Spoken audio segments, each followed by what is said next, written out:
avec vous. Et avec votre esprit. Évangile de Jésus-Christ selon saint Marc.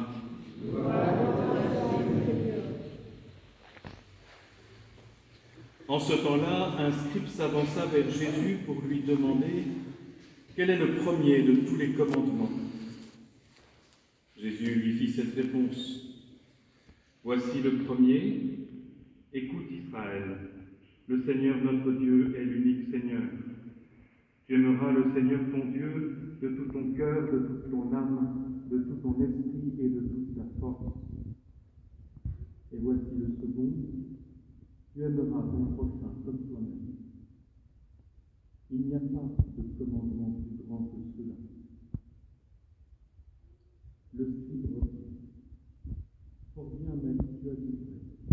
Dieu est unique et il n'y en a pas d'autre que lui.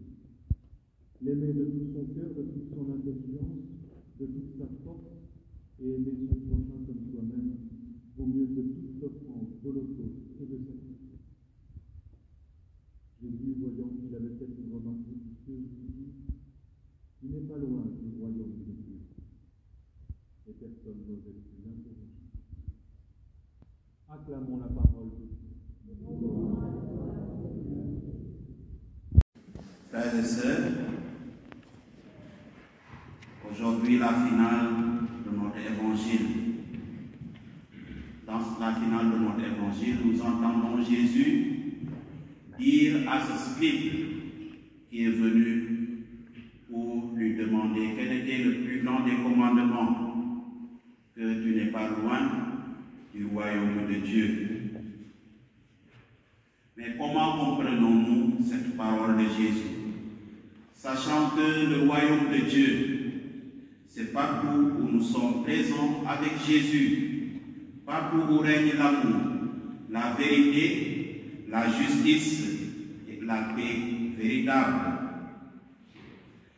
Un compliment de Jésus à un scribe qui s'approche de lui. Un scribe qui le questionne, qui reformule la réponse de Jésus et relance la question avec une remarque judicieuse. Un appel de Jésus, comme s'il disait au scribe, tu n'es pas loin, tu brûles, il ne te reste plus qu'un pas à franchir. Et ce pas à franchir, c'est d'accueillir la nouveauté de la loi nouvelle dans l'Esprit Saint, c'est-à-dire passer du judaïsme au judéo-christianisme. Encore faut-il faire le pas. Pourquoi n'est-il pas si loin? Parce qu'il fait la démarche de s'avancer vers Jésus. Il ne reste pas sur ses certitudes. Il risque la rencontre. Il sort de lui-même. Il sort de sa zone de confort. Parce qu'en juif fidèle, il connaît la loi. Alors qu'il est astreint à 613 commandements, il cherche à comprendre, à hiérarchiser, à prioriser.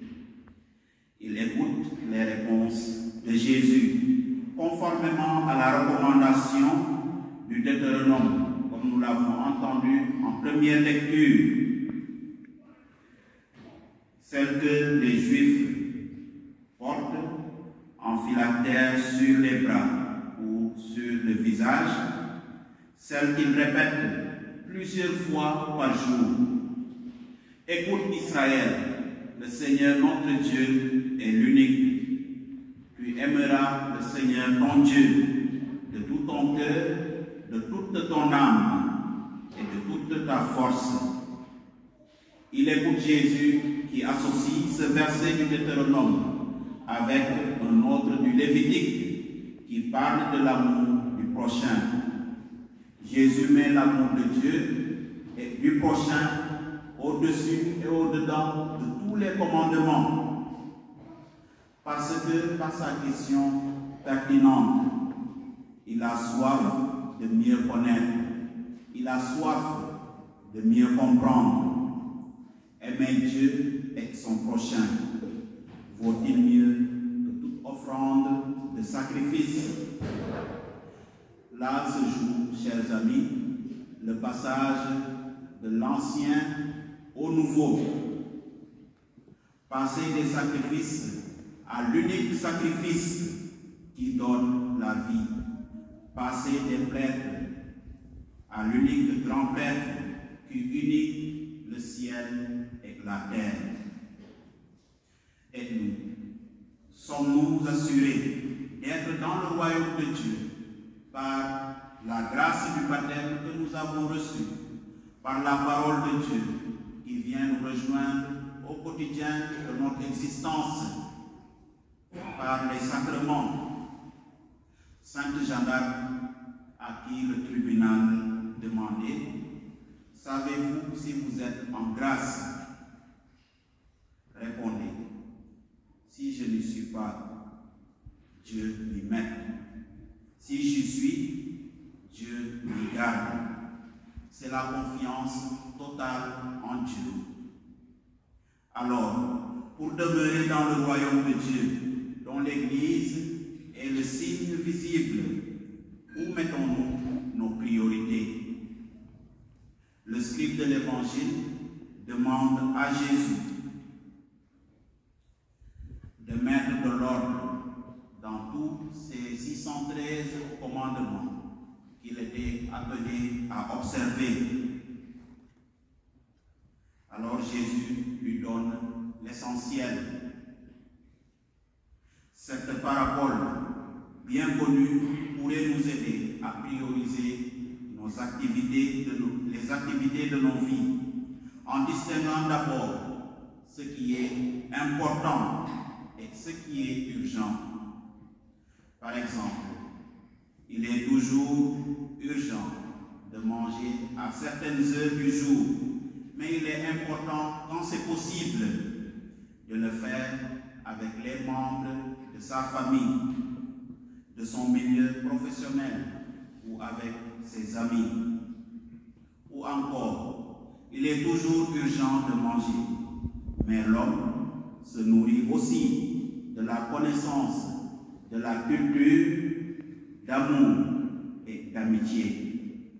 Les besoins essentiels en temps de Covid ont révélé d'autres besoins aussi essentiels ou plus essentiels.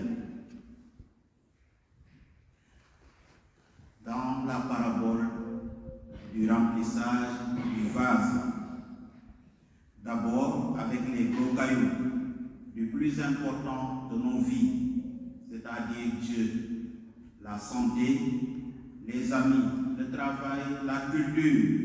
Ensuite, le gravillon de certaines activités secondaires. Ensuite, le sable d'autres activités moins importantes. Enfin, l'eau des interstices, des imprévus, des rencontres qui font vivre, des rencontres qui redonnent goût à la vie. Choisir entre les activités de nos journées. Voilà bien ce à quoi Jésus nous invite aujourd'hui. Sachons hiérarchiser nos valeurs de référence. Chers amis, laissons cette parabole, cette parole évangélique nous interpeller. Tu n'es pas loin du royaume de Dieu. Et interrogeons nos priorités, par exemple en relisant les pages de cette semaine de notre agenda.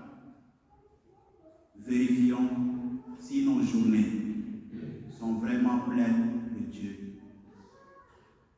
Carlo Acutis disait ceci: mon secret, c'est d'avoir un contact quotidien avec Jésus. Ou bien demandons-nous si nos affaires sont pleines de Dieu, des autres, si elles sont remplies d'amour, de compassion et de la joie du service. Ce serait dommage d'être à côté du royaume, même si nous pas très loin. Sachons aujourd'hui mettre de l'ordre dans nos priorités. Jésus dit bien aimer Dieu et aimer son prochain. La vie chrétienne, c'est un chemin d'amour.